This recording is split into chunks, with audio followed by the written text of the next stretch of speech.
Dear students, welcome to our YouTube channel biology by Deepak Nain. और जैसा कि आप जानते हैं, हम आपके लिए 10th क्लास से कंप्लीट जो साइंस सिलेबस है वो लेके आए हुए हैं और उसी के रेफरेंस में हम आगे बढ़ते हुए आज जो चैप्टर 7 है न्यू सिलेबस के बेस पे हाउ डू ऑर्गेनिज्म रिप्रोड्यूस, उसका 4th पार्ट है वो डिस्कस करने जा रहे हैं। इससे पहले हम 3 पार्ट्स में ये चैप्टर है वो कंक्लूड कर चुके हैं और कुछ बचा हुआ पार्ट है वो जो पोर्शन है रिप्रोडक्टिव हेल्थ वो इस पार्ट में डिस्कस करेंगे। इसके अलावा साथ में कुछ एक्टिविटी और डायग्राम्स हैं इस चैप्टर के, वो इस पार्ट के अंदर हम डिस्कस करने जा रहे हैं। तो शुरुआत कर लेते हैं रिप्रोडक्टिव हेल्थ से, क्योंकि इससे पहले के जो पार्ट्स जितने भी हमने डिस्कस किए हैं उनमें हम मेनली, यदि आपको आइडिया दे दिया जाए, पार्ट 1 में एसेक्सुअल रिप्रोडक्शन और उसके टाइप्स हमने डिस्कस किए थे। एसेक्सुअल रिप्रोडक्शन से रिलेटेड था फर्स्ट पार्ट, और सेकंड पार्ट में हमने सेक्सुअल रिप्रोडक्शन डिस्कस किया था किसमें, फ्लावरिंग प्लांट्स के अंदर, इन फ्लावरिंग प्लांट्स। और जो पार्ट थर्ड था उसके अंदर हम ह्यूमन रिप्रोडक्शन है वो कंप्लीट पढ़ चुके हैं। और जो हमारा पार्ट 4 रहेगा इसके अंदर हम सिंपली एक प्रकार का चैप्टर ओवरव्यू रहेगा, डायग्राम और एक्टिविटी समझेंगे, और मेनली एक छोटा सा टॉपिक बचा हुआ है रिप्रोडक्टिव हेल्थ, वो डिस्कस करेंगे। रिप्रोडक्टिव हेल्थ और इससे रिलेटेड आपको कुछ बेसिक सी बातें हैं जो अवेयरनेस से रिलेटेड रहती हैं वो समझनी है केवल। तो रिप्रोडक्टिव हेल्थ का मतलब क्या होता है? रिप्रोडक्टिव हेल्थ मेनली क्या है, एक प्रकार से यदि किसी पर्सन के रिप्रोडक्टिव ऑर्गन नॉर्मल फंक्शनिंग करते हैं और वो नॉर्मली मैच्योर हैं और उनके अंदर गैमेट प्रोडक्शन है वो नॉर्मल वे में होता है ना, उसको हम रिप्रोडक्टिव हेल्थ बोलते हैं। सिंपली क्या करती है ये, it defines the normal functioning of reproductive organs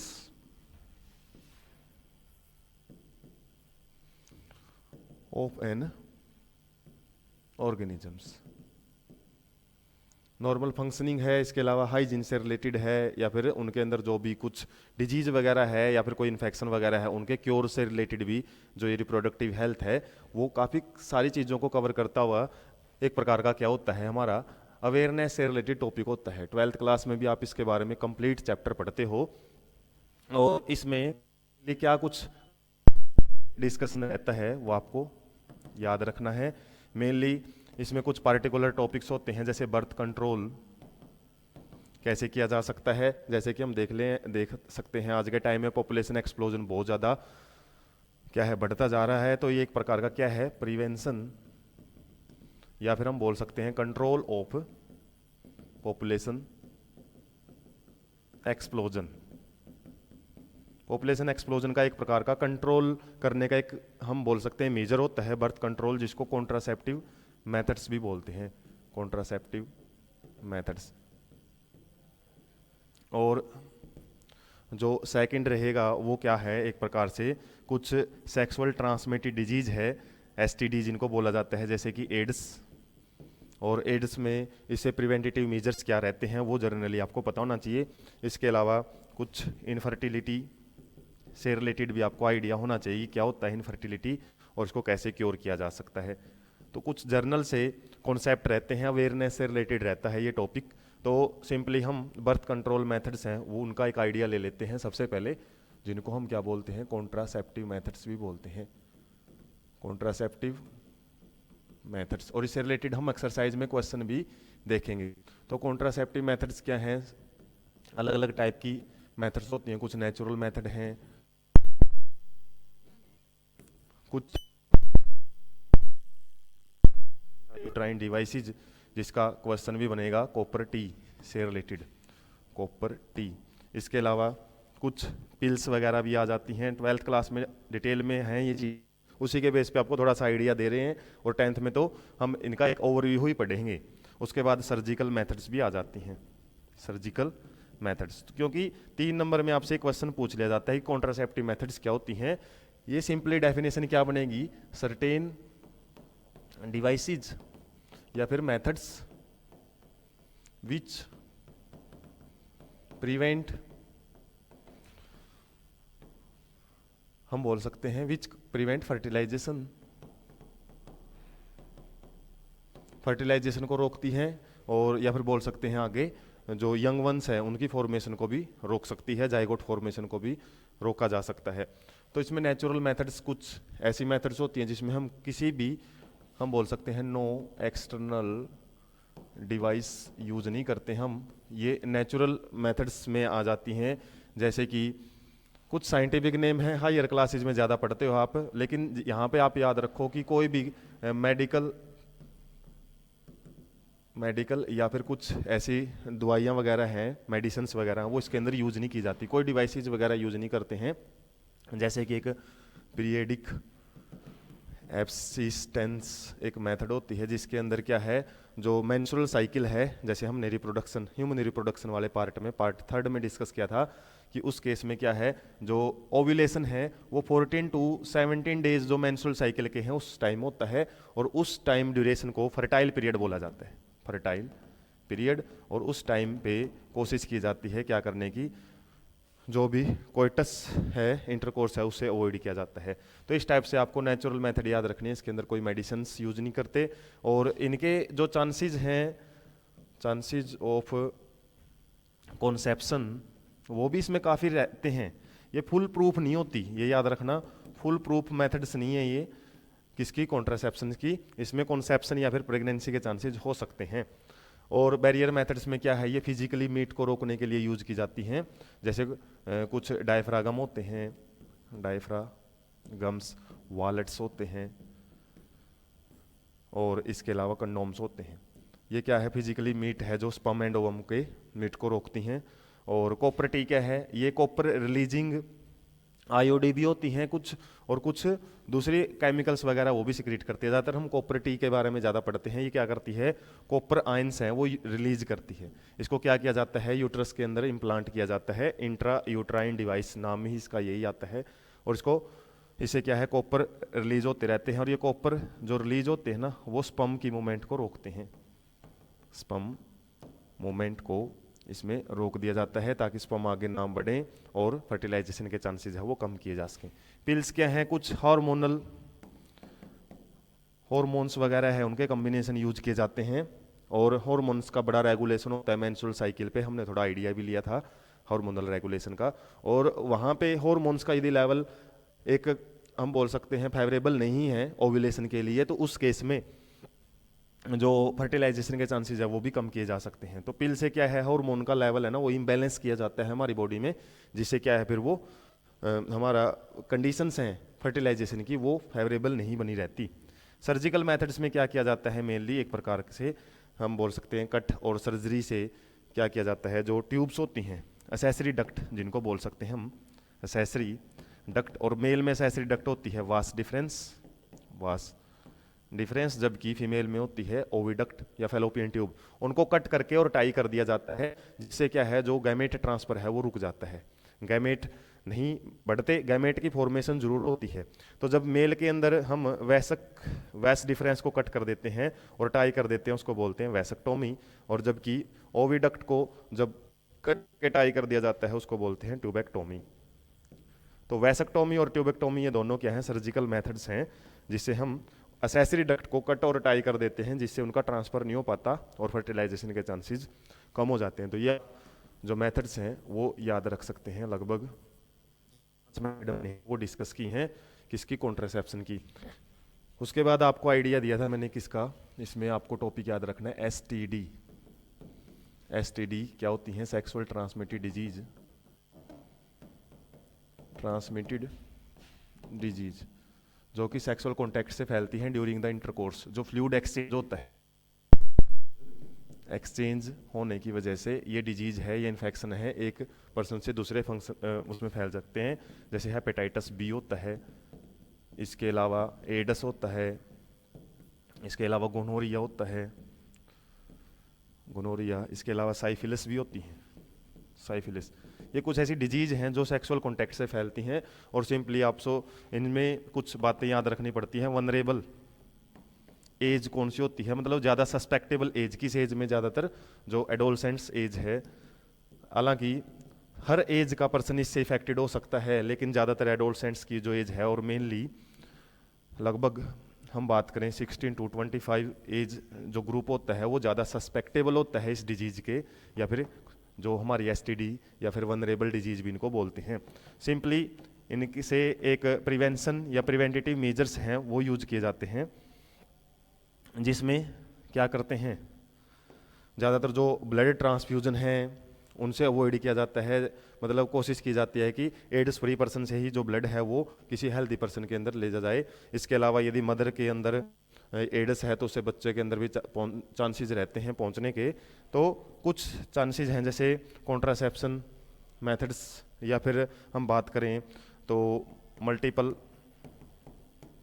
कुछ मेथड्स आपसे पूछ ली जाती हैं कि कुछ मेथड्स बताओ, तो मल्टीपल पार्टनर से अवॉइड करना चाहिए सेक्सुअल कॉन्टैक्ट में। इसके अलावा बैरियर मेथड्स यूज की जानी चाहिए, बैरियर मेथड्स, इससे फर्टिलाइजेशन भी के चांसेस भी कम हो जाते हैं, साथ में जो एड्स के ट्रांसमिशन के चांसेस भी कम हो जाते हैं। इसके अलावा जो जितनी भी हमारी जैसे नीडल्स वगैरह होती हैं, नीडल्स या फिर कुछ जो ब्लेड्स वगैरह होते हैं उनको भी क्या है अच्छे से, मतलब रीयूजेबल नहीं होनी चाहिए ये चीज़ें, रीयूजेबल नहीं होनी चाहिए, या फिर बोल सकते हैं डिस्पोजल टाइप की जो चीज़ें हैं वो यूज़ करनी चाहिए, जैसे सिरिंज वगैरह नीडल्स वगैरह, वो एक प्रकार से हम क्या कर सकते हैं जो बार बार यूज ना आए, ऐसी डिस्पोजेबल टाइप की यूज की जानी चाहिए। तो ऐसे सिंपली आपको एक आइडिया याद रखना है एसटीडी क्या होती है, और सबसे ज़्यादा जो ads acquired immuno deficiency syndrome जिसको बोलते हैं एचआईवी वायरस की वजह से होती है, और इसके अंदर ह्यूमन का जो इम्यून सिस्टम है वो बहुत ज़्यादा कमज़ोर हो जाता है, और काफ़ी टाइम लग जाते हैं इसके सिम्टम्स को राइज होने में। लगभग 15 से 20 साल के बाद भी इसके सिम्टम्स हैं वो बॉडी में दिखाई देते हैं। तब तक तो ये वायरस बहुत ज़्यादा बॉडी के अंदर फैल के इम्यून सिस्टम को डैमेज कर चुका होता है। और उसके बाद इनफर्टिलिटी से रिलेटेड भी थोड़ा सा आपको आइडिया याद रखना है।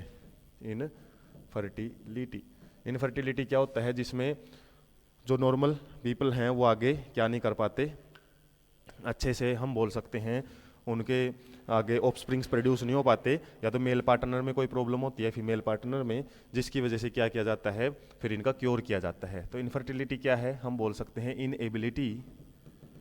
Inability of couples to produce young ones ना प्रोड्यूस करने की जो एबिलिटी या फिर इनएबिलिटी हम बोल सकते हैं, उसको क्या बोलते हैं इनफर्टिलिटी। और इसको कैसे क्योर किया जा सकता है, क्योर करने के लिए 12th में अच्छे खासी ढंग से ART means assisted reproductive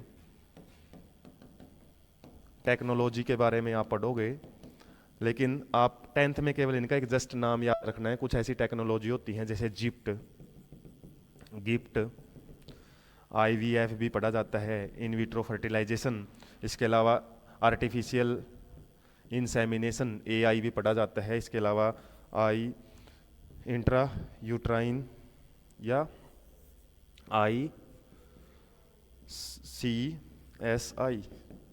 intracytoplasmic sperm injection, इस टाइप के कुछ टर्म्स हैं वो आती हैं ज़्यादातर 12th क्लास में। लेकिन आपको सिंपली यहाँ पे एक आइडिया याद रखना है, जिप्ट जेड का मतलब होता है zygote intra fallopian transfer, zygote intra का मतलब विद इन, फैलोपियन का मतलब ओविडक्ट, फैलोपियन ट्रांसफर। ये IVF में की जाने वाली, IVF का मतलब क्या होता है इन विट्रो फर्टिलाइजेशन, विट्रो मतलब लैब के अंदर क्या करते हैं हम मेल गैमेट स्पर्म और ओवम का फर्टिलाइजेशन करवा के जो जाइगोट बनता है ना, फिर जाइगोट को फैलोपियन ट्यूब में ट्रांसफर किया जाता है, उसी को बोलते हैं क्या जिप्ट। और गिफ्ट में क्या करते हैं, जब गैमेट को ट्रांसफर किया जाता है, ओवम या फिर स्पर्म को जब फीमेल के ओविडक्ट में फैलोपियन ट्यूब में ट्रांसफर कर देते हैं, जी का मतलब यहाँ पे गैमेट है, तो इसको ट्रांसफर कर देते हैं तो उसको हम क्या बोलते हैं गिफ्ट। और IVF में जब जाइगोट को ट्रांसफर करते हैं तो उसको जिप्ट बोलते हैं, और कई बार इम्ब्रियो को भी ट्रांसफर किया जाता है जिसको ET भी बोलते हैं, इम्ब्रियो ट्रांसफर। और किस में किया जाता है, ये चीज़ की जाती है यूट्रस में। तो कुछ नेचुरल मेथड से जब फर्टिलिटी नहीं होती है कुछ कपल्स के अंदर, तो उनके लिए मेडिकली असिस्टेड, ये हम बोलते हैं ना सहायक, कुछ टेक्नोलॉजी वो यूज की जाती हैं जिसके द्वारा हम अलग अलग वे में क्या करते हैं, जो गैमेट्स हैं उनके फर्टिलाइजेशन करवा के और उनसे जाइगोट बना के उनको फिर फैलोपियन ट्यूब में ट्रांसफर किया जाता है। एआई का मतलब आर्टिफिशियल इंसेमिनेशन, जिसमें जो स्पर्म्स हैं या फिर सीमन है उसको फीमेल रिप्रोडक्टिव ट्रैक में आर्टिफिशियली इंजेक्ट करवाया जाता है इंसेमिनेशन के अंदर। और ये क्या है, ये थोड़ी सी माइक्रो इंजेक्शन बेस्ड टेक्नोलॉजी है, माइक्रोस्कोपिक टेक्नोलॉजी है, जिसमें हम क्या करते हैं, जो साइटोप्लाज्म होता है ओवम का, उसके अंदर क्या करते हैं, स्पर्म को इंजेक्ट करते हैं इंजेक्शन के जरिए। और इनका आई का मतलब होता है इंट्रा। हालांकि इतनी डिटेल आपके 10th लेवल पे नहीं है, लेकिन फिर भी थोड़ा बहुत टर्म्स के बारे में आप याद रखो तो वो आपके लिए काफ़ी रहेगा। तो ये चैप्टर है, नोट्स वाइज हमने यहाँ पे कंप्लीट कर लिया है।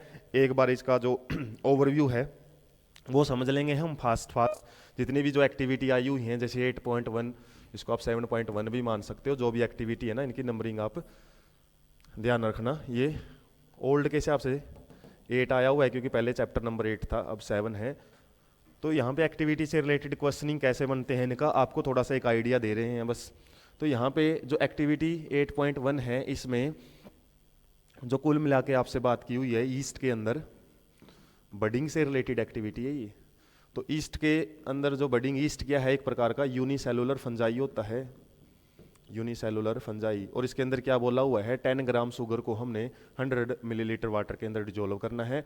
उसके बाद 10 millilitre of this solution in a test tube and add a pinch of yeast granules. Yeast के छोटे छोटे दाने आते हैं मार्केट से, जब उस टेस्ट ट्यूब के अंदर हम क्या करेंगे, शुगर सॉल्यूशन लेके 20 ml और उसके अंदर क्या डाल देंगे, कुछ ईस्ट है वो डाल देते हैं। और put a cotton plug on the mouth of the test tube, और यहाँ पे कॉटन प्लग वो लगा देना हमने। क्यों लगा देना है, क्योंकि यहाँ पे एयर की सप्लाई है उसको रोक देना है, क्योंकि हमको पता है ईस्ट क्या करता है, एक प्रकार से अनएरोबिक रेस्पिरेशन शो करता है। हमने चैप्टर 5 के अंदर डिस्कस किया था। अनएरोबिक रेस्पिरेशन मतलब ऑक्सीजन की एब्सेंस में खुश रहता है। तो जिसलिए हम क्या करें, कॉटन प्लग इसमें लगा देंगे। और उसके बाद क्या है, इसके थोड़ी देर के बाद after 1 to 2 hours put A small drop, अब यहाँ से एक ड्रॉप लेनी है हमने वाटर की और उसको कवर स्लिप पे लगा के चेक करना है।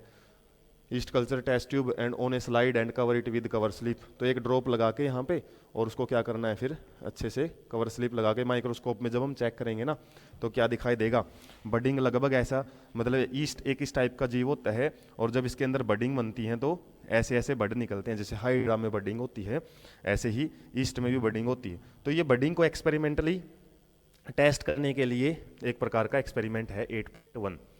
ऐसे ही 8.2 में हमने ब्रेड लेना है और उसको कूल एंड मॉइस्ट और डार्क प्लेस पे रख देना है। उसके बाद उसको चेक करना है और इसके ऊपर हमको पता है क्या उगने शुरू हो जाएंगे, राइजोप्स या फिर इसको म्यूकर भी बोलते हैं या फिर ब्रेड माउल्ड भी बोलते हैं, एक प्रकार का फंगस होता है ये ब्रेड माउल्ड। और हमने किस में पढ़ा था, स्पोर फॉर्मेशन में। तो ये स्पोर फॉर्मेशन से रिलेटेड एक्टिविटी दी हुई है। तो एक्टिविटी बेस्ड यदि क्वेश्चन बनते हैं तो आपसे पूछ लिया जाता है कि आप एक्टिविटी से कैसे प्रूव करोगे, थोड़ा सा आइडिया आपको वहाँ पे देना पड़ेगा कि एक ब्रेड लिया हमने, उसको नमी वाली जगह पे रखेंगे तो फंगस ग्रो करना शुरू कर देती है। फंगस कौन सी है, वो फंगस आपको याद रखनी है, ब्रेड माउल्ड भी इसको बोल दिया जाता है। और इसमें क्या होता है, सिंपली स्पोर फॉर्मेशन मेथड है वो ऑब्जर्व की जाती है। ये एक्टिविटी बता दी मैंने किससे रिलेटेड थी, बडिंग से रिलेटेड थी। नेक्स्ट हम समझ लेते हैं 8.3 या 7.3 एक्टिविटी में आपको बोला हुआ है अमीबा को आपने ऑब्जर्व करना है माइक्रोस्कोप में। और दूसरी एक और परमानेंट स्लाइड से आपको बाइनरी फिजन अमीबा के अंदर होता हुआ देखना है। तो सिंपल ऑब्जर्वेशन से रिलेटेड है, जैसे लैब में जाना है और लैब में जाके हम जब इनको ऑब्जर्व करते हो तो हमारी थोड़ी समझ है वो बढ़ती है, प्रैक्टिकली चीज़ों को ऑब्जर्व करते हैं तो वो लंबी टाइम तक हमारे दिमाग में बनी रहती हैं, भूलते नहीं हम उस चीज़ को। तो ये अब हमारा डायग्राम है, फर्स्ट डायग्राम जो इस चैप्टर में आया किससे रिलेटेड है, बाइनरी फिजन। फिजन मीन्स एक प्रकार का डिवीजन और एक होता है फ्यूजन। ये पढ़ाते टाइम भी आपको आइडिया दिया था, फ्यूजन का मतलब होता है दो चीज़ों से मिलके बनना, एक प्रकार का कॉम्बिनेशन हम बोल सकते हैं। और फिजन में क्या होता है, डिवीजन। और बाइनरी फिजन मीन्स यहाँ एक सेल थी अमीबा की, वो क्या करती है, पहले तो अपना न्यूक्लियस को डिवाइड करती है। देखो यहाँ पे न्यूक्लियस है वो डिवाइड होना शुरू हो चुका है और यहाँ पे 2 न्यूक्लियस हो जाते हैं, जैसे ही फिर सेल है वो डिवाइड कर जाती हैं। तो एक सेल से when single cell divides into 2 daughter cells, उसी को हम क्या बोलते हैं, बाइनरी फिजन। और अमीबा में किस टाइप का बाइनरी फिजन देखने को मिलता है, irregular binary fission. Irregular binary fission, irregular का मतलब होता है किसी भी साइड से ये फिजन शुरू हो सकता है, किसी भी एंगल से फिजन शुरू हो सकता है। लेकिन इसी टाइप का एक बाइनरी फिजन का एग्जांपल हमारे एक और दे रखा है, लेशमेनिया। लेशमेनिया नाम का एक माइक्रोस्कोपिक ऑर्गेनिज्म होता है, पैथोजन होता है, एक प्रकार का डिजीज कोजिंग ऑर्गेनिज्म। और देख सकते हैं कि इस टाइप का एक लीफ लाइक स्ट्रक्चर, एक फ्लैजला लगा होता है इसके अंदर। और जब ये डिवाइड करता है तो देख सकते हैं इसकी जो ये लेंथ वाइज है और इस तरीके से डिवाइड होता है तो ये ब्रेथ वाइज होता है। तो यहाँ पे जब लेंथ वाइज फिजन होता है तो उसको लॉन्गिट्यूडनल फिजन बोलते हैं, लॉन्गिट्यूडनल बाइनरी फिजन। ये आपको दो बातें एक्स्ट्रा याद रखनी है बाइनरी फिजन से रिलेटेड। लेशमेनिया का भी आ सकता है आपके पेपर में, कई बार हम अमीबा को पढ़ के चले जाते हैं, इसलिए इसको भी आपको जरूरी से याद रखना पड़ेगा किस टाइप का बाइनरी फिजन है, ये लेंथ वाइज होता है। और ऐसे ही यदि ट्रांसवर्स हो या फिर ब्रेथ वाइज हो, यदि इस तरीके से डिवाइड करता है ये, तो उसको हम क्या बोलते हैं फिर, ट्रांसवर्सली या ट्रांसवर्स बाइनरी फिजन। मतलब है बाइनरी फिजन ही, बस वो देखा जाता है किस टाइप से, अमीबा के अंदर किसी भी एंगल से डिवाइड कर देता है वो, इसलिए उसको हम इर्रेगुलर बाइनरी फिजन भी बोल देते हैं। नेक्स्ट है मल्टीपल फिजन। और मल्टीपल फिजन में हमने डेफिनेशन अच्छे से पढ़ी थी, एग्जांपल भी पढ़ा था। प्लाज्मोडियम एक प्रकार का क्या है, मलेरियल पैरासाइट इसको बोलते हैं, मलेरियल पैरासाइट। जो फीमेल एनाफ्लीज मॉस्किटो से बीमारी फैलती है मलेरिया, वो इसी प्लाज्मोडियम की वजह से फैलती है। क्या होता है, एक प्रकार का ये प्रोटोजोआ, 11th में पढ़ोगे आप। प्रोटोजोआ क्या होते हैं, प्रिमिटिव टाइप के एनिमल्स होते हैं ये, और खासकर यूनिसेलुलर ऑर्गेनिजम्स होते हैं। और स्पोरोजोइट्स में आते हैं ये, स्पोरोजोइट्स में स्पोर लाइक इन्फेक्टिव स्टेज होती है। और हमारी बॉडी में जब एंटर करता है ना ये स्पोरोजोइट्स, प्लाज्मोडियम की एक फॉर्म है, जब हमारी बॉडी में एंटर करता है तो ये सेक्सुअल रिप्रोडक्शन शो करता है। ये हमारी बॉडी में ये सेक्सुअल रिप्रोडक्शन शो करेगा। और कौन सा, मल्टीपल फिजन, जिसमें एक सेल है जो वो एक से ज़्यादा डॉटर सेल्स के अंदर डिवाइड हो जाती हैं। और ये सेल्स फिर क्या करेंगी, एक प्रकार से बाहर निकलेंगी, और जो बाहर की तरफ एक प्रकार की एक लेयर दिखाई दे रही है आपको, इसको हम क्या बोलते हैं, सिस्ट। एक प्रकार की हार्ड प्रोटेक्टिव कवरिंग बन जाती है, जिससे ये क्या करता है फिर अनफेवरेबल कंडीशन में अपने आप को घेरे रखता है। और उसके बाद जैसे ये काफ़ी सारे नंबर बढ़ जाते हैं, इनके अंदर सेल का नंबर इंक्रीज हो जाता है और इसको फेवरेबल कंडीशन मिलती है, तो ये जो सिस्ट है वो लेयर ब्रेक हो जाती है और काफ़ी सारे जो स्पोर लाइक स्टेज है वो बाहर निकल जाती है। इसको स्पोरुलेशन भी बोलते हैं। हालांकि 12th में ज़्यादा डिटेल आती है, फिर सिंपली आपको डायग्राम यदि आ जाए कहीं पे तो उससे रिलेटेड पता होना चाहिए कि किस चीज़ का डायग्राम है। तो मल्टीपल फिजन है ये प्लाज्मोडियम के अंदर। नेक्स्ट हम पढ़ लेते हैं, एक एक्टिविटी है 8.4 या 7.4। इसमें क्या करना है, किसी भी तालाब से आपको जो डार्क ग्रीन कलर का दिखाई दे, मतलब जैसे एल्गी काई वगैरह ज़्यादा हो तालाब के अंदर, वहाँ से क्या करना है, सिंपली स्लाइड एक लेके और उसके ऊपर 1 to 2 फिलामेंट्स, जैसे काई हमने देखी है धागे से होते हैं, तो वो धागे लेने हमने स्लाइड के ऊपर और ग्लिसरीन से उसको साफ कर लेना है फिलामेंट्स को, और उसके बाद कवर स्लिप से ढक लेना है। उसके बाद स्लाइड को माइक्रोस्कोप के अंदर जब हम स्टडी करेंगे तो क्या है, ये स्पायरोगायरा नाम के फिलामेंट्स हैं। और can you identify different tissues in the spirogyra filaments, अलग अलग टाइप की जो सेल्स हैं वो मिलती हैं। और ये कैसी स्ट्रक्चर है, एक्टिविटी किससे रिलेटेड है, ये फ्रेगमेंटेशन से रिलेटेड। फ्रेगमेंटेशन टाइप का जो ये सेक्सुअल रिप्रोडक्शन हमने देखा था और या पढ़ा था सबसे पहले टाइप्स में या पार्ट में, उसमें क्या करते हैं हम, या फिर क्या चीज़ देखने को मिलती है, एक प्रकार का जो स्पायरोगायरा है ना, इस टाइप से हमारी एक धागे जैसी स्ट्रक्चर है और इसके अंदर काफ़ी सारी टाइप की स्ट्रक्चर्स हैं, जैसे सेप्टम्स हैं, लेयर्स होती है, न्यूक्लियस होता है हर सेल में अपना एक, और इस तरीके स्पायरली अरेंज्ड होते हैं। क्लोरोप्लास्ट क्या होते हैं, जहाँ पे क्लोरो प्रेजेंट होता है, फोटोसिंथेसिस होती है, तो स्पायरली अरेंज्ड क्लोरोप्लास्ट की वजह से इसको स्पायरोगायरा बोलते हैं। और इसके अंदर सिंपली फ्रेगमेंटेशन होता है।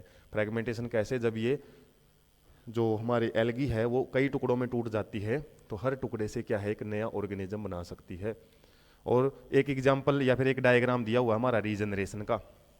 तो रीजनरेशन में क्या होता है, किसी भी जैसे प्लेनेरिया क्या है, एक प्रकार का फ्लैट वॉर्म्स होता है, चपटा कर्मी, प्लेटिया एलिमेंथिसिस में 11th में पढ़ते हो आप प्लेट वॉर्म्स। और प्लेनेरिया को जब हम किसी भी जैसे हेड, मिडल पीस और टेल रीजन में कट कर देते हैं तो हेड से बचा हुआ पार्ट वो ग्रो कर लेता है, मिडल पीस से ऊपर की तरफ हेड, नीचे की तरफ टेल, और टेल वाले रीजन से मिडल पीस और हेड है वो ग्रो करके कंप्लीट ऑर्गेनिज्म बना लेता है। तो जब कट किया जाता है ऑर्गेनिज्म को कई भागों में, वहाँ से क्या है, सिंपली हर एक भाग है वो नया ऑर्गेनिज्म रीजनरेट कर लेता है, या मतलब बोल सकते हैं लॉस्ट पार्ट को क्या कर लेता है, रिस्टोर कर लेता है। एक प्रकार का रीजनरेशन में क्या रहती है, कुछ स्पेशल टिश्यू के अंदर काफ़ी जो कुछ सेल्स नहीं होते ना, उन सेल्स को रीजनरेट कर लिया जाता है। लेकिन यहाँ पे क्या है, एक सेल, एक सिंगल टुकड़ा भी क्या कर सकता, पूरा ऑर्गेनिज्म बना सकता है। इसमें हो सकता है हमारे पास ग्रुप ऑफ टिश्यूज की जरूरत पड़े हमको, सिंगल सेल, ये फ्रेगमेंटेशन में क्या है, हर एक सेल है, हर एक सेल का टुकड़ा है वो नया ऑर्गेनिज्म बना सकता है, लेकिन इसमें ग्रुप ऑफ टिश्यू की हमको जरूरत होती है, उसी से क्या है एक नया ऑर्गेनिज्म बन सकता है। थोड़ा सा डिफरेंस इसमें यही होता है। और यदि हम बात करें, फ्रेगमेंटेशन नेचुरल मेथड होती है, नेचुरली फ्रेगमेंट्स बनते रहते हैं और नए ऑर्गेनिज्म बनते रहते हैं। यहाँ पे हो सकता है कोई ना कोई फिजिकल इंजरी वगैरह की वजह से, फिजिकल इंजरी जैसे टेल ऑफ लिजार्ड, छिपकली की जब पूंछ टूट जाती है ना तो वो पूंछ दोबारा से रीजनरेट कर लेती है। तो एक प्रकार की हम बोल सकते हैं एक्सीडेंटल इंजरी की वजह से ऑर्गेनिज्म रीजनरेट करता है, जबकि फ्रेगमेंटेशन का एक natural mode of asexual reproduction है जिसमें वो अपना नंबर है वो बढ़ा सकता है। उसके बाद हम नेक्स्ट देख लेते हैं बडिंग इन हाइड्रा, और ये डायग्राम तो बड़ा आप शॉर्ट क्लास जो अपनी लोअर क्लासेज 8th में भी मिल जाता है। इसमें क्या होता है, एक बड, एक आउट ग्रोथ है वो बढ़ती है एक ऑर्गेनिज्म से, ये मैच्योर या पेरेंटल बॉडी हम बोल सकते हैं इसको, पेरेंटल बॉडी। और जो ये ऊपर आपको इसके पार्ट दिखाई दे रहे हैं इनको टेंटेकल्स बोला जाता है, टेंटेकल्स। और हाइड्रा में सिंपली क्या है, आउट ग्रोथ निकलती है और आउट ग्रोथ से एक नया जो यंग हाइड्रा है वो बन जाता है। और ये यंग हाइड्रा हो सकता है इस बॉडी के साथ अटैच भी रहे, और कई बार मैक्सिमम केसेस में इससे अलग होकर एक नया ऑर्गेनिज्म है वो बना लेता है। तो ये बडिंग इन हाइड्रा का सिंपल सा डायग्राम है। उसके बाद यहाँ पे पोटैटो से रिलेटेड एक्टिविटी है, और इस एक्टिविटी में सिंपली जब हम पोटैटो की बात करते हैं तो यहाँ पे वेजिटेटिव प्रोपेगेशन का जिक्र किया हुआ है, vegetative propagation.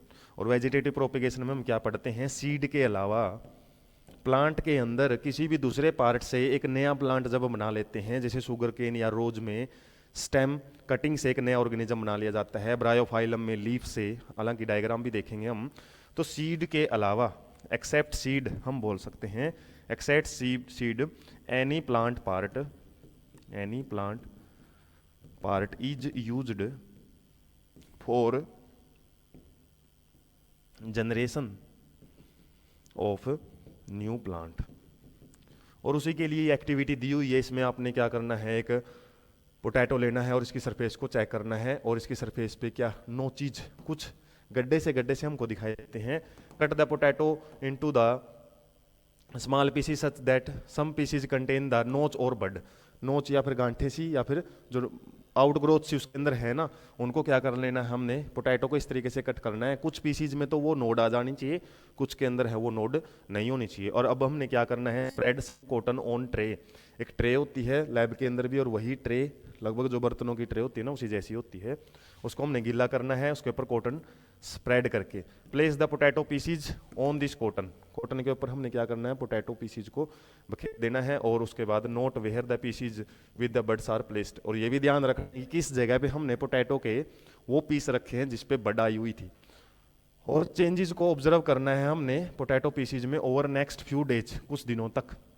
Make sure that the cotton is kept moisturised, और ये भी ध्यान रखना है कि कॉटन है वो क्या होनी चाहिए, नमी उसके अंदर बनी रहनी चाहिए। और क्या देखेंगे हम कुछ दिनों के बाद, जहाँ पे नोचीज वाले पीस थे ना, नोचीज के पीसीज थे, उसमें तो क्या है, नए पोटैटो हैं, नए प्लांट है वो बनने शुरू हो जाते हैं। और विदाउट नोचीज के जो पीस थे वहाँ से कोई ग्रोथ नहीं होती है। इसका मतलब जो पोटैटो की नोच है वो आइज होती हैं, पोटैटो आइज, और वो एक प्रकार का वेजिटेटिव प्रोपेगेशन में इंपॉर्टेंट रोल प्ले करती है। उसको हम वेजिटेटिव प्रोपेग्यूल्स भी बोलते हैं, वेजिटेटिव प्रोपेग्यूल्स।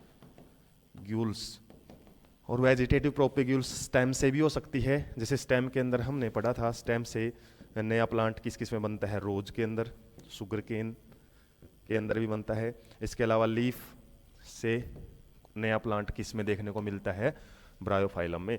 ब्रायोफाइलम में क्या होती है, लीफ की जो किनारे हैं वहाँ पे कुछ प्लांटलेट्स हैं या फिर कुछ बडिज या फिर नोचिज लाइक स्ट्रक्चर बनती हैं और इनसे नया प्लांटलेट्स है वो बन जाता है। ब्रायोफाइलम नाम का एक प्लांट है, इसके लीफ से हम नया प्लांट बना सकते हैं। किसका एग्जाम्पल है ये, वेजिटेटिव प्रोपेगेशन का। बायोलॉजी में आप डायग्राम्स को इग्नोर नहीं कर सकते और डायग्राम अकेला दे के आपसे पूछ लिया जा सकता है कि किस टाइप का एसेक्सुअल रिप्रोडक्शन यहाँ पे शो किया जा रहा है, हालांकि बिल्कुल बेसिक सी बात है। ऐसे ही मनी प्लांट से रिलेटेड आपको एक्टिविटी दी हुई है, बड़ी ही इंपॉर्टेंट एक्टिविटी है, 7.6 मिल सकती है आपको पब्लिकेशन में। तो क्या करना है, हमने मनी प्लांट जो घरों में लगा लेते हैं, एक प्रकार का शुभ माना जाता है इसको। ऐसा नहीं कि मनी पेड़ पे पत्ते लगते हैं, पैसे लगते हैं यहाँ पे, ठीक है, मनी का मतलब यहाँ पे पैसों से नहीं है, बस वैसे शुभ मानते हैं इसलिए। तो इसमें क्या करना है, हमने इसको टुकड़ों में काट लेना है और बिल्कुल बारीक टुकड़े नहीं करने, कुछ टुकड़ों पे 1 लीफ है वो रहनी चाहिए। जैसे इसके कुछ ऐसे टुकड़े हमने निकाल लिए और कुछ टुकड़ों पे इसके लीफ हैं वो रहने चाहिए, और कुछ टुकड़े हैं ना ऐसे ही रखने हैं हमने, ऐसे इस तरीके से स्टेम के ही टुकड़े हो सकते हैं, जड़ों के भी हो सकते हैं। Cut out some other portions between the 2 leaves, और कुछ को हमने जैसे कुछ पोर्शंस ऐसे काटने हैं 2 पत्तों के बीच में से, जो स्टेम का पोर्शन है ना उनको भी ऐसे कट कर लेना है। Dip 1 end of all the pieces in water, उनके एक एक सिरे को पानी के अंदर डुबो के रख देना है। Which one grow and give rise to fresh leaves, और ये देखना है कि किससे नए लीव्स हैं वो ज़्यादा। What can you conclude from your observation, तो यहाँ क्या है, जो लीव्स हैं, लीव्स क्या करेंगी, फोटोसिंथेसिस करके इसको हम बोल सकते हैं हम फूड वगैरह है वो देंगी, जबकि जिनके के पास फूड नहीं आएगा केवल पानी से, तो वो कैसे काम चला पाएंगे। तो यहाँ पे हम बोल सकते हैं वेजिटेटिव प्रोपेगेशन का ही एक एग्जाम्पल है ये, वेजिटेटिव प्रोपे, केवल लीव्स हैं और लीव्स के अलावा स्टेम का पोर्शन है तो उसमें जड़ें हैं वो निकलनी शुरू हो जाती हैं और बनना शुरू हो जाता है। लेकिन जिनके पास लीव्स नहीं है उनके पास फूड नहीं होगा, और फूड नहीं होगा तो जाहिर सी बात है वो काफ़ी टाइम के बाद हो सकता है उनके अंदर वेजिटेटिव प्रोपेगेशन हो, वरना वो डेड हो सकती हैं। तो इसमें लीफ का याद रखना, अपने लीफ वाले पार्ट्स हैं वही क्या कर सकते हैं, वेजिटेटिवली प्रोपेगेट करके जल्दी जल्दी नया प्लांट्स है वो बना सकते हैं। नेक्स्ट दिया हुआ है आपका टिश्यू कल्चर से रिलेटेड, और टिश्यू कल्चर एक प्रकार की बायोटेक्नोलॉजी की एक बड़ी अच्छी एडवांस हम बोल सकते हैं टेक्निक होती है, जिसमें क्या करते हैं वगैरह होते हैं इंपॉर्टेंट प्लांट, उनको लैब के अंदर उन पार्ट से, कुछ प्लांट है प्लांट से कुछ पार्ट है वो लिया जाता है जिसको हम एक्स प्लांट बोलते हैं, और एक्स प्लांट मतलब प्लांट से निकाला हुआ कोई भी भाग, और ये आपका स्टेम भी हो सकता है, रूट से भी हो सकता है, लीव से भी हो सकता है, किसी भी जगह से कोई भी हिस्सा छोटा सा लिया जाता है, ग्रुप ऑफ सेल्स की फॉर्म में, ग्रुप ऑफ सेल्स है ना वो निकाली जाती है, फिर हम बोल सकते हैं कि टिश्यू निकाला जाता है। और इसमें क्या करते हैं हम, new plants are grown by removing tissue और separating cells from the growing tips of the plant. Growing tips ज़्यादातर यूज की जाती है, ग्रोइंग टिप्स में क्या मिलता है, मेरिस्टेमेटिक टिश्यू, आप 9th पढ़ते थे मेरिस्टेमेटिक टिश्यू, और इसकी क्या है कि इसकी सेल करती रहती हैं। और मान लो प्लांट को यदि डिजीज भी है ना, डिजीज भी है और उसके ग्रोइंग टिप से हमने कोई टिश्यू निकाल लिया, तो हम टिश्यू को यूज कर सकते हैं हेल्दी प्लांट्स ग्रो करने में, हेल्दी प्लांट्स सकते हैं यूज करके टिश्यू कल्चर को। मान लो कोई अच्छी इंपॉर्टेंट वैरायटी थी और वो किसी बीमारी से हमारी क्या हो गई है, इफेक्टेड हो चुकी है, तो उससे हम यदि हेल्थी प्लांट पैदा करना चाहें ना, टेक्निक बड़ा इंपॉर्टेंट रोल प्ले करती है।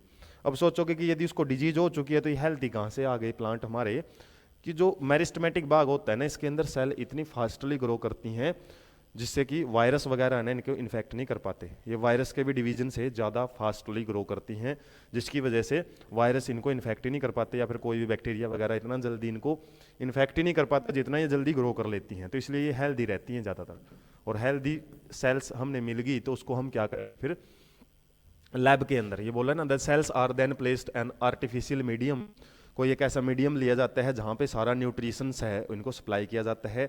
उसके बाद कुछ टाइम के बाद उनको हॉर्मोन्स वगैरह हैं, जैसे हमने पढ़े थे कंट्रोल एंड कोऑर्डिनेशन वाले चैप्टर में, कुछ ग्रोथ प्रोमोटर्स जिनको बोल सकते हैं ग्रोथ प्रोमोटर्स, जिसमें ऑक्जिन, जिबरलिन और साइटोकाइनिन, इन हार्मोन्स को मीडियम के अंदर प्रोवाइड किया जाता है और ग्रो करवाई जाती है फिर। और यहाँ पे जो सेल्स हैं वो डिवाइड करती हैं और एक सिंगल ग्रुप ऑफ सेल्स बन जाता है जिसको कैलस बोलते हैं। ये याद रखना, कैलस क्या होता है, एक प्रकार का सेल का ऐसा मास, ऐसा गुच्छा जिसका अभी तक फंक्शंस डिसाइड नहीं है, और इसको सिंपली क्या बोला जाता है, कैलस को अनडिफरेंशिएटेड सेल मास भी बोल सकते हैं। अनडिफरेंशिएटेड का मतलब अभी उसमें ये कन्फर्म नहीं है कि कौन सा पार्ट रूट बनाएगा, कौन सा स्टेम बनाएगा, अनडिफरेंशिएशन है। और उसके बाद जो कैलस है उसको ट्रांसफर किया जाता है फिर अदर मीडियम में जिसमें हॉर्मोन्स हैं। हॉर्मोन्स क्या करवाएंगे, ग्रोथ एंड डिफरेंशिएशन। अब इसमें से जड़ें वगैरह हैं, पत्ते हैं, वो निकलने शुरू होंगे इस कैलस से, ग्रुप ऑफ सेल से। एंड द प्लांटलेट्स, जैसे ही वो बनने शुरू हुए हैं छोटे छोटे प्लांट्स, पहले तो ये ग्रुप ऑफ सेल्स था, कैलस था, और अब इसमें से क्या है, कुछ स्टेम लाइक स्ट्रक्चर्स हैं, लीव्स वगैरह हैं, वो बनने शुरू हो जाएंगी, जड़ें हैं वो निकलनी शुरू हो जाएंगी। और इस टाइप की जो स्ट्रक्चर है ना, इनको हम बोलते हैं प्लांटलेट्स, छोटे छोटे प्लांट्स। और इन प्लांट्स को हम क्या करेंगे, फिर मिट्टी के अंदर रख देते हैं और इससे मैच्योर प्लांट्स हैं वो ग्रो कर लिए जाते हैं। And using the tissue culture many plants can be grown from one parent in disease free conditions. Disease free conditions में इनको ग्रो करवाया जाता है, क्योंकि नया जो प्लांट होता है वो बड़ा ही सेंसिटिव होता है, उसको थोड़ी सी भी डिजीज है ना बहुत ज़्यादा नुकसान पहुंचा सकती है। This technique is commonly used in ornamental plants. जो सजावटी पौधे होते हैं ना, जो बड़े अच्छे लगते हैं, गमलों में मिलते हैं घरों में, तो उन प्लांट्स को इस टेक्निक से बड़ा ग्रो करवाया जाता है। और बड़ी ही इंपॉर्टेंट मेथड होती है ये टिश्यू कल्चर, जो कि लैब में ही हम यूज कर सकते हैं। इसके बाद है आपका स्पोर फॉर्मेशन, किसमें, राइजोप्स में और ब्रेड माउल्ड से रिलेटेड मैंने अभी एक्टिविटी में बताया था। इसके अंदर क्या होती है, फ्रूटिंग बोर्ड बनती हैं जिसको स्पोरेंजिया बोलते हैं, और इन स्पोरेंजिया में छोटे छोटे स्पोर लाइक स्ट्रक्चर बनती हैं, और ये स्पोर्स या स्पोरेंजिया बनती हैं फॉर्म्ड इन अनफेवरेबल कंडीशंस में जो भी ऑर्गेनिज्म है ना, अपना कुछ अंश बचाए रखने के लिए, वरना खुद ऑर्गेनिज्म तो खत्म हो जाता है, अपना कुछ अंश या फिर कुछ अपनी जनरेशन को बचाए रखने के लिए क्या करता है, कुछ अपने स्पोर लाइक स्ट्रक्चर्स है वो एक फ्रूटिंग बॉडीज में बना के स्टोर कर लेता है। और जैसे ही इसको फेवरेबल कंडीशन मिलती है, फेवरेबल कंडीशन मतलब इसको अनुकूल परिस्थितियां मिलती हैं, तो ये स्पोरेंजिया ब्रस्ट होकर इसमें से स्पोर निकल जाते हैं, और ये स्पोर्स किसी सोइल या फिर मॉइस्चर वाली जगह पे जाके गिरेंगे, तो वहाँ से क्या है, हमारा न्यू ऑर्गेनिजम्स है वो यहाँ पे बनना शुरू हो जाता है। या फिर नया राइजोप्स, ब्रेड माउल्ड एक प्रकार का, क्या बताया था आपको, फंजाई होता है, फंगस जो ब्रेड वगैरह के ऊपर, रोटी के ऊपर लग जाता है। तो एक प्रकार का एसेक्सुअल मोड रिप्रोडक्शन इसमें हम देख सकते हैं। नेक्स्ट है लॉन्गिट्यूडिनल सेक्शन ऑफ फ्लावर। ये तो आपको डायग्रामेटिकली समझाया भी था, और बुक के अंदर का जो डायग्राम है इससे रिलेटेड आपके क्वेश्चन कई बार क्वेश्चन मार्क टाइप में, जैसे यहाँ पे हो सकता है क्वेश्चन मार्क दे दे या ABCD दे दे, इसलिए डायग्राम दिखाने का मकसद है केवल। और यहाँ पे आपको याद रखना है पिस्टल क्या होता है, ये फीमेल रिप्रोडक्टिव पार्ट होता है, फीमेल रिप्रोडक्टिव पार्ट, और इसका ग्रुप, पिस्टल के ग्रुप को या फिर पूरे फीमेल रिप्रोडक्टिव पार्ट को हम गाइनोसियम बोलते हैं। जबकि जो एंथर और फिलामेंट है इसको किसके भाग होते हैं, स्टेमन के, और स्टेमन क्या होता है, मेल रिप्रोडक्टिव पार्ट होता है, और मेल रिप्रोडक्टिव पार्ट को हम एंड्रोसियम भी बोलते हैं। एंड्रोसियम, एंड्रो वर्ड मेल से ही रिलेटेड होता है। पेटल्स क्या होती हैं, कलर्ड पार्ट होती हैं, कलर्ड पार्ट, और कलर्ड पार्ट का काम क्या होता है, अट्रैक्ट करना पोलन ग्रेन्स लेके आने वाले इंसेक्ट्स को, तो एक प्रकार के अट्रैक्टेंट का काम करती है, अट्रैक्टेंट्स फॉर पोलिनेटर। अब क्वेश्चन पूछने वाला कई बार डायग्राम दे देता है क्वेश्चन मार्क देके, या फिर ABCD लिख के आपसे इनके फंक्शन पूछ लेता है, नाम नहीं पूछता है, फंक्शन केवल आपसे पूछे जा सकते हैं, तो वहां पे आपको इनके फंक्शन याद रखने पड़ेंगे। सेपल्स क्या करते हैं, एक प्रकार का प्रोटेक्शन प्रोवाइड करते हैं इन अर्ली बड स्टेज। जब बड स्टेज में होता है, फ्लावर हमारा खिला नहीं होता, उस केस में ये प्रोटेक्शन प्रोवाइड करते हैं। 4 वर्ल होते हैं फ्लावर के ऊपर, सेपल, सेपल के ग्रुप को हम क्या बोलते हैं, कैलेक्स, सबसे आउटर मोस्ट कवरिंग, पेटल्स के ग्रुप को कोरोला बोलते हैं, एंड्रोसियम और गाइनोसियम। सबसे बाहरी होता है सेपल्स, फिर आती हैं पेटल्स या फिर कोरोला, फिर आता है एंड्रोसियम, और सेंटर मोस्ट पार्ट होता है पिस्टिल या कार्पल, और इसके स्टिग्मा, स्टाइल और ओवरी, 3 पार्ट्स होते हैं। ओवरी के अंदर ही क्या होता है, एक हमारी स्ट्रक्चर प्रेजेंट होती है, और उसी को हम ओव्यूल बोलते हैं, और ओव्यूल के अंदर होती है ये जो आपको राउंड स्ट्रक्चर दिखाई दे रही है, इसको हम बोलते हैं ओवल शेप्ड स्ट्रक्चर होता है। और पोलन ग्रेन्स कहाँ बनते हैं? एंथर के अंदर, और एंथर से पोलन ग्रेन है वो स्टिग्मा के पास पहुंचते हैं, उसी को हम बोलते हैं पोलिनेशन। और पोलिनेशन भी हमने पढ़ी थी कितने टाइप की होती है? 3 टाइप्स की, या फिर 2 टाइप्स हम 10th में पढ़ते हैं। कौन सी? Self pollination and cross. और सेल्फ में क्या होता है? सिंपली हमारा पोलन ग्रेन है एक ही फ्लावर के अंदर, एक एंथर से स्टिग्मा की तरफ जाता है, जब फ्लावर चेंज कर लेता है दूसरे प्लांट के पास चला जाता है, उसको हम क्रॉस पोलिनेशन या फिर जीनोगैमी भी बोलते हैं। तो पोलिनेशन ऑटोगैमी एंड जीनोगैमी, या फिर आप बोल सकते हो 10th बेस पे सेल्फ पोलिनेशन और क्रॉस पोलिनेशन। तो बड़ा डिटेल में हमने समझा था जब पार्ट डिस्कस किया था सेक्सुअल रिप्रोडक्शन से रिलेटेड इन फ्लावर में। उसके बाद ये जो भाग होता है एक प्रकार का प्लेटफॉर्म लाइक स्ट्रक्चर, इसको हम क्या बोलते हैं? रिसेप्टेकल। रिसेप्टेकल भी बोल देते हैं, या फिर थैलेमस रीजन है वो भी बोल दिया जाता है, थैलेमस। और इसके बाद जो स्टाक डंडी होती है फ्लावर की, उसको हम पैडी सेल भी बोलते हैं, पेडिकल भी बोल देते हैं वैसे तो, पेडिकल। तो इस टाइप से आपको नाम है वो पता होना चाहिए, फ्लावर के किस भाग में कौन सा रीजन है वो प्रेजेंट होता है, या फिर कौन सा भाग का फंक्शन क्या होता है। तो लॉन्गिट्यूडनल इसको क्यों बोलते हैं? क्योंकि लेंथ वाइज कट किया हुआ है। जैसे फ्लावर इस टाइप से है तो इसको हम लेंथ वाइज कट करके देखते हैं, और यदि इसको इस तरीके से कट करके देखते तो उसको हम क्या बोलते हैं? Transverse section. 12th में पढ़ोगे जब हम एंथर को इस तरीके से कट करते हैं ना ब्रेथ वाइज, उसको टीएस बोलते हैं, ट्रांसवर्स सेक्शन ऑफ एंथर। ये फ्लावर से रिलेटेड आपको ध्यान रखना है। उसके बाद हम नेक्स्ट बढ़ते हैं। ये किसका डायग्राम है? पोलन जर्मिनेशन का। पोलन जर्मिनेशन, जैसे सीड जर्मिनेट करता है मिट्टी के अंदर, ऐसे ही पोलन ग्रेन बताया था अभी। पोलन ग्रेन कहाँ से आते हैं? एंथर वाले पार्ट से। और एंथर की स्ट्रक्चर कैसी होती है? एक प्रकार की बाइलोब्ड स्ट्रक्चर, और यहाँ पे फिलामेंट लगा होता है। से जो पोलन ग्रेन बनते हैं ना, तो वो उड़ के स्टिग्मा पे जाते हैं, और स्पेरिकल स्ट्रक्चर होती है पोलन ग्रेन की।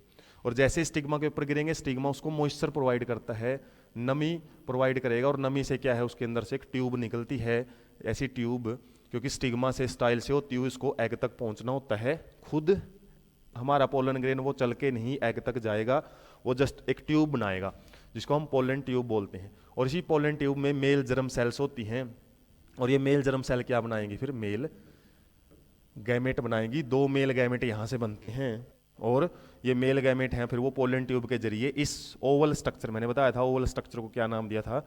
Embryo sac. और ये ओवल स्ट्रक्चर एक बड़ी सी स्पेरिकल स्ट्रक्चर में जब प्रेजेंट होती हैं इस टाइप से, ये जो स्पेरिकल स्ट्रक्चर है इसको हम ओव्यूल बोलते हैं, ओव्यूल।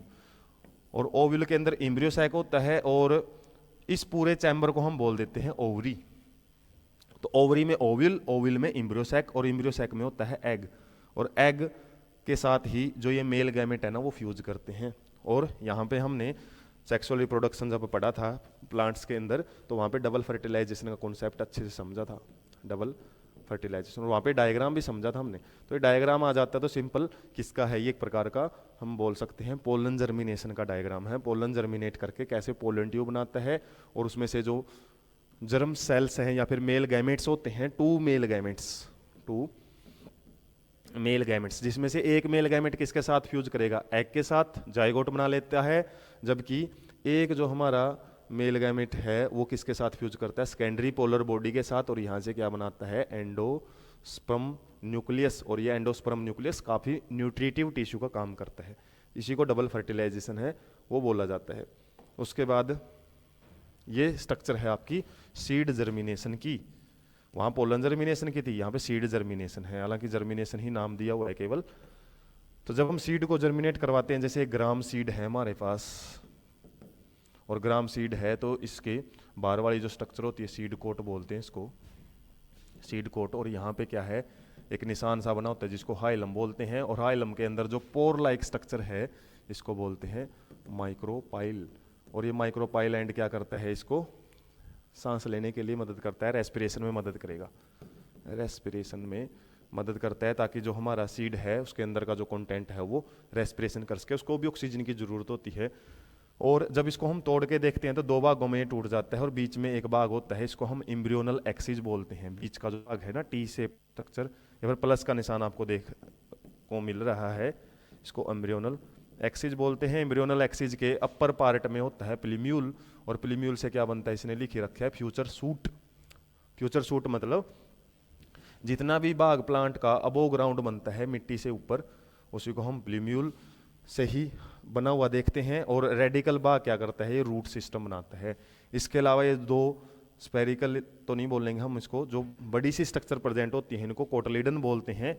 इनके अंदर क्या है, फूड स्टोर होता है, फूड स्टोरेज है वो होती है, जो कि हमारे ग्रोइंग इम्ब्रियो या फिर इम्ब्रियोनल एक्सिज को न्यूट्रिशन प्रोवाइड करती है, ताकि वो आगे आगे क्या कर सके, अपनी ग्रोथ है वो कंटिन्यू कर सके। तो ये सीड जर्मिनेशन का डायग्राम है, इसमें आपको याद रखना है प्लीम्यूल कौन सा पार्ट है, रेडिकल कौन सा और कोटलीडन कौन से हैं। 3 पार्ट आपसे पूछ लिए जाते हैं, तीनों का काम भी आपसे पूछा जा सकता है।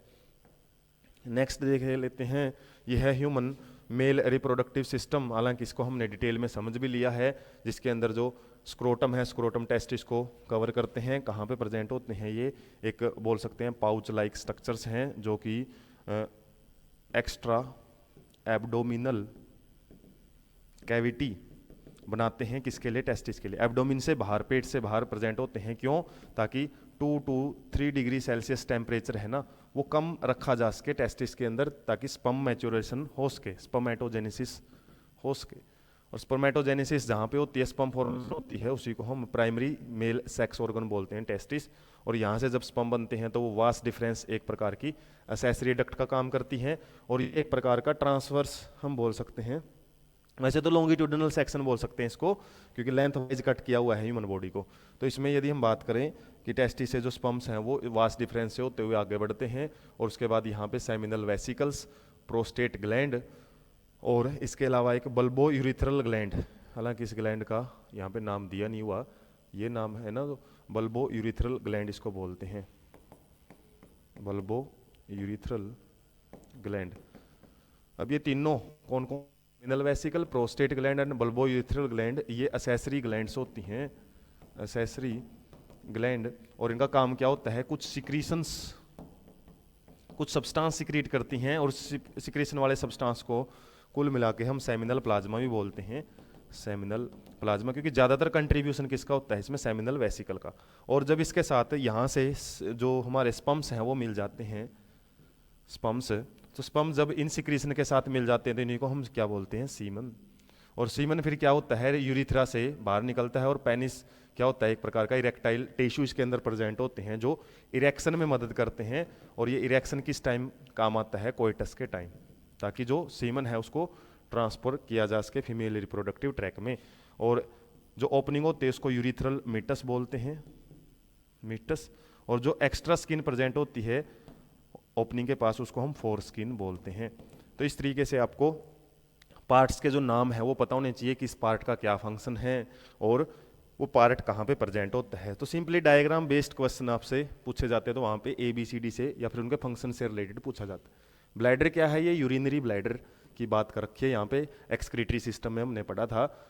और जो ये यूरिटर क्या है, ये किडनी से आने वाली जो ट्यूब है जो यूरिन को लेके आती है। तो यहाँ पे मेल रिप्रोडक्टिव सिस्टम में जो याद रखने की बात क्या है, यूरिन और जो सीमन है वो एक ही ट्रैक से बाहर निकलते हैं। तो जहाँ यहाँ पे जो यूरिथ्रा है ना, वो यूरिथ्रा हम बोल सकते हैं कॉमन डक्ट का काम करता है for semen and urine transfer. इसलिए इसको क्या बोला जाता है, यूरिनोजेनिटल ट्रैक, यूरिनोजेनिटल ट्रैक। पूछ लिया जाता है आपसे कि मेल के अंदर इसको यूरिनोजेनिटल ट्रैक बोलना सही क्यों माना जाता है, क्योंकि ये दोनों चीज़ों को एक साथ क्या कर सकता है, एक साथ तो नहीं बोल सकते, मतलब दोनों चीज़ें एक ही रास्ते से रिमूव की जाती हैं बॉडी से बाहर। और यूरिथ्रा को इजैकुलेटरी डक्ट का भी नाम दिया जाता है, क्योंकि इसमें इजैकुलेशन मतलब प्रेशर से जो सीमन है उसको रिमूव किया जाता है। नेक्स्ट जो लास्ट रहेगा, फीमेल रिप्रोडक्टिव सिस्टम का डायग्राम है, जिसके अंदर वेजाइना एसेसरी डक्ट है, सर्विक्स भी एसेसरी डक्ट में आ जाता है, भी एसेसरी डक्ट में, और फैलोपियन ट्यूब। जो जितने भी नाम मैंने बताए हैं 1 2 3 4 ये हैं डक्ट हमने समझी थी, जो एसेसरी डक्ट। हालांकि डायग्राम वहाँ भी हमने समझा था। एसेसरी डक्ट होती हैं, क्या करती हैं ये, मेनली हमारे जो ओवम है, ओवम या फिर जो भी बात करें हम जायगोट या फिर इम्ब्रियो या फिर यंग वंस, को ट्रांसफर करने का काम करती हैं। जैसे ओविडक्ट है, ओविडक्ट ओवरी से क्या करेगी, ओवरी क्या है यहाँ पे फीमेल प्राइमरी सेक्स ऑर्गन, क्योंकि इसमें ओवम बनते हैं। ओवम को फिर जो हमारा ये वाला भाग क्या बताया था, इनफेंडिबुलम, इनफेंडिबुलम बोलते हैं, और उससे आगे वाले भाग को हम एम्पुला बोलते हैं। और एम्पुला ही वो रीजन है जहाँ पे स्पर्म को पहुंचना होता है। स्पर्म को फीमेल रिप्रोडक्टिव ट्रैक में जब सिक्रीट किया जाता है तो स्पर्म मूव करता करता यहाँ तक पहुंचता है एम्पुलरी रीजन में, और यहीं पे क्या होती है फर्टिलाइजेशन। और फर्टिलाइजेशन होने के बाद जो जाइगोट बनता है, फिर जाइगोट आराम आराम से फैलोपियन ट्यूब से आगे बढ़ता है, और फैलोपियन ट्यूब का वो भाग जो यूट्रस के साथ जुड़ा होता है उसको हम क्या बोलते हैं, ईस्थमस। और ईस्थमस से होता हुआ फिर यूट्रस में पहुंचता है।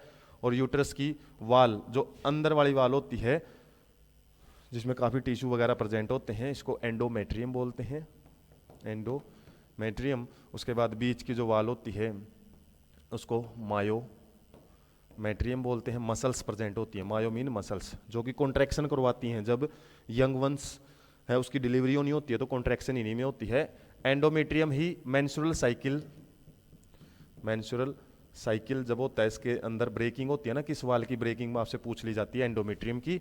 और सबसे बाहर वाली होती है पेरीमेट्रियम, पेरीमेट्रियम ये आउटर मोस्ट वाल है जो कि प्रोटेक्टिव फंक्शन करती हैं। सर्विक्स क्या होता है, नैरो एंड ऑफ यूट्रस को बोल देते हैं, नैरो एंड ऑफ यूट्रस। और सर्विक्स और वेजाइना दोनों को मिला के हम क्या बोल सकते हैं, बर्थ कैनाल। यही वो पार्ट होता है जहां से डिलीवरी होती है बेबी की।